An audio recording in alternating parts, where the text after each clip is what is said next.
정부가 2025년 8월 11일 소액연체 채무를 전액 상환한 사람들의 연체 기록을 삭제하는 새로운 신용회복 지원 정책을 발표했습니다. 이번 조치는 코로나19 장기화와 경기 침체로 인해 금융거래 제약을 받아온 수백만 명의 채무자들에게 재기의 발판을 제공하는 것으로 평가됩니다. 금융위원회에 따르면 이번 정책으로 약 324만 명이 혜택을 받을 수 있으며 이 가운데 272만 명은 이미 상환을 완료한 상태입니다. 1. 제도 개요와 시행 배경. 이번 정책은 2020년 1월부터 2025년 8월까지 발생한 5천만 원 이하의 소액연체를 대상으로 합니다. 개인과 개인 사업자 모두 해당되며 전액 상환을 조건으로 연체 기록을 삭제합니다. 금융위원회는 코로나19로 인한 경기 불황과 금리 인상으로 어려움을 겪은 채무자들의 정상적인 금융활동을 돕기 위해 이 같은 결정을 내렸습니다. 연체 정보가 삭제되면 신용점수가 상승하고 그동안 제한되었던 대출 신용카드 발급 금융거래가 다시 가능해집니다. 2. 적용 대상과 조건. 대상자는 약 324만 명입니다. 이 중 272만 명이 이미 채무를 전액 상환했으며 나머지 52만 명도 2025년 12월 말까지 상환하면 혜택을 받을 수 있습니다.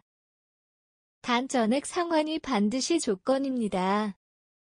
부분 상환이나 일부 탕감 사례는 제외되며 상환 후에도 법적 분쟁이나 회생, 파산 절차 중인 경우에는 혜택이 제한될 수 있습니다. 3. 실제 사례. 50대 프리랜서 A씨는 코로나 장기화로 390만 원을 연체했습니다. 상환 후에도 기록이 남아 대출이 불가능했지만 제도 시행 후에는 저금리 대출이 가능해질 전망입니다. 30대 창업자 B씨는 소상공인 대출 400만 원을 연체한 뒤 상환했지만 카드 거래가 정지됐습니다. 정책 시행 후 카드 사용이 재개되며 사업 운영에도 숨통이 트일 것으로 보입니다. 4. 혜택과 기대 효과. 정책 시행으로 가장 큰 변화는 신용점수 상승입니다. 신용점수가 오르면 금융기관에서 더 낮은 금리로 대출을 받을 수 있으며 장기간 불가능했던 카드 발급도 가능해집니다. 특히 소상공인과 자영업자의 경우 운영자금 조달 여건이 크게 개선될 것으로 예상됩니다. 금융위원회는 이번 조치가 경기 회복에도 긍정적 영향을 미칠 것으로 보고 있습니다. 금융거래가 재개되면 소비와 투자 활동이 늘어나고 중소상공인의 자금난도 완화될 수 있기 때문입니다. 5. 도덕적 해이 우려와 정부 입장. 일각에서는 일부러 연체 후 상환하는 도덕적 해이 가능성을 우려합니다. 하지만 정부는 전액 상환이라는 조건이 엄격하고 연체로 인한 신용 하락과 금융거래 제한이 크기 때문에 남용 가능성은 낮다고 보고 있습니다. 금융위원회 관계자는 상환 과정에서 채무자가 감당해야 하는 불이익이 크기 때문에 고의 연체 후 상환을 선택하는 경우는 극히 드물 것이라고 밝혔습니다. 6. 전문가의 경과. 향후가. 제금융 전문가들은 이번 정책이 채무자의 재기와 금융 포용성을 확대하는 긍정적인 조치라고 평가하면서도 제도의 일회성 운영을 지향하고 장기적인 신용 회복 프로그램으로 발전시킬 필요가 있다고 강조합니다.